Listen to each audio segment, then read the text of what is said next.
There's an old saying that goes, if it's not broken, you don't fix it. Hi, I'm Matt Grayson, and today Photozine TV are looking at the Canon PowerShot G10 to find out exactly why Canon are getting rid of probably the most popular prosumer camera in the UK today.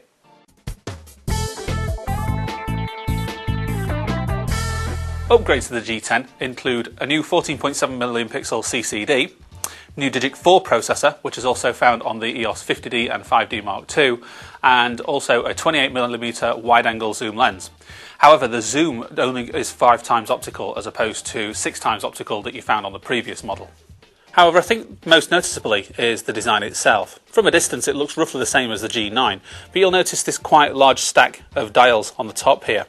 Now if we move on to the top, you'll see that this is to accommodate the command dial, or best shot dial as Canon call it, and also the ISO dial, which used to be on this side but now has been replaced by the exposure compensation. Other slight variations include the on-off power button now being changed to black with a little green light instead of the previous silver. That's also happened to the playback button, which is on the back there.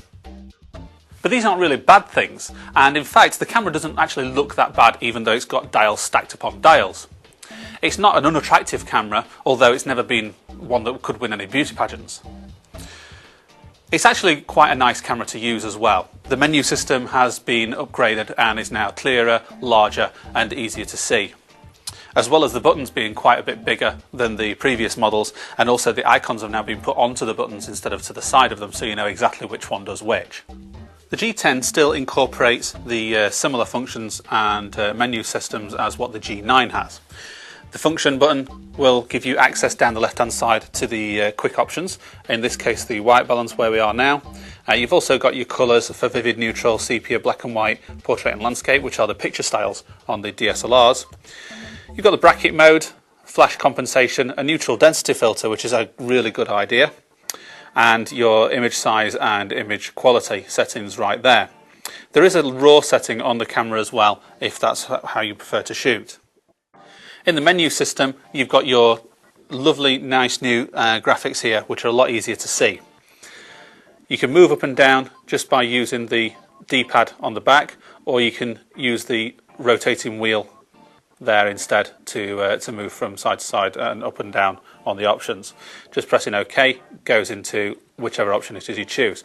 Now you'll find that most of the menu systems are pretty basic, unless you get ones like this which don't have an option next to them, in which case when you go into them they have another menu within them. So the menu system is actually quite extensive, it just doesn't look it from the front, which is better for people who are just coming into using the camera for the first time. They're not going to be overwhelmed by lots and lots of different things to do. Now, as I said before, the Canon only has a 5 times optical zoom. When that's incorporated with the digital zoom, it gets up to 20 times. This is quite good, but it does tend to break down the quality of the image. Now, while I was speaking to one of the technical guys at the launch of the G10, he mentioned that you can actually get a 20 times optical zoom from it by simply messing around with the resolution. And I'm going to show you exactly how you do that. The optical zoom is signified by that white bar there, and the digital zoom is a blue one. Now that obviously starts to crop into the centre and then interpolates to make sure that we have a large enough size image, but then also breaks it down with interpolation not being very precise. If resolution isn't such a big deal for you though, you can go into your function area, down to the quality settings, and choose down to the lowest one. It's entirely up to you which setting you choose, but you can go down to the lowest one, and then you'll notice that the zoom has changed into a yellow bar. Now that is not a digital zoom, it's what Canon call the safety zoom, and what it allows you to do is zoom in using just a fraction, the small fraction of what the sensor is actually using in terms of pixels. So the camera is only using at this stage a very low amount of pixels, and we'll say, it's using, let's say for argument's sake, this square. This is the sensor, and it's using this square size of the actual sensor in terms of pixels. What it means is it's only going to use that portion to zoom in on. So you're going to get a lower quality, but only because of the resolution. You're not going to be getting a lower quality because of interpolation. Another interesting feature that the Canon PowerShot G10 has is self-timer face detection. Now that's accessed by going into the self-timer mode on the bottom of the D-pad there and choosing the self-timer with the little face. We say OK, and then we simply just set the camera going, it'll start beeping. Now what this will not do is take a picture until there is a face in the image. Square on, and there it takes that one, and another, and a third. And there you have 3 images with self-timer. Brilliant for if you're a self-portrait photographer, or if you just want to get in on your own family shots. I've quickly set up this macro scene here so we can show you the macro feature of the PowerShot G10. The G9 had a flexible autofocus zone, which I demonstrated on the written review on ephotozine.com. Now the G10 has also got the same thing, but the great thing about the power of video is that I can actually show you it working. So what we need to do is we first of all choose our macro function, which is just in the macro button right there. We say OK to that, and we've got our flower right there. We've already got low ISO, turn the flash off and set the white balance up. We're then going into the focus zone button, which is on the top left of the navigation pad there, and we're just going to move it around here. Now this is great for people who enjoy focus stacking techniques, so we can set that going there. We can focus that, that'll come up as a close-up just so we can see make sure it's in bang in focus, which it is, and then we're going to take that shot.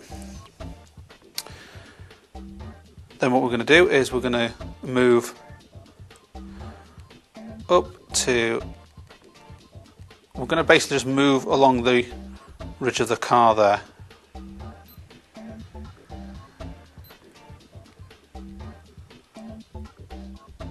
There we go. We'll get that in again. Then we choose the frame. And just move along the ridge. That's in focus, so we shoot that. And so on until we get to the end.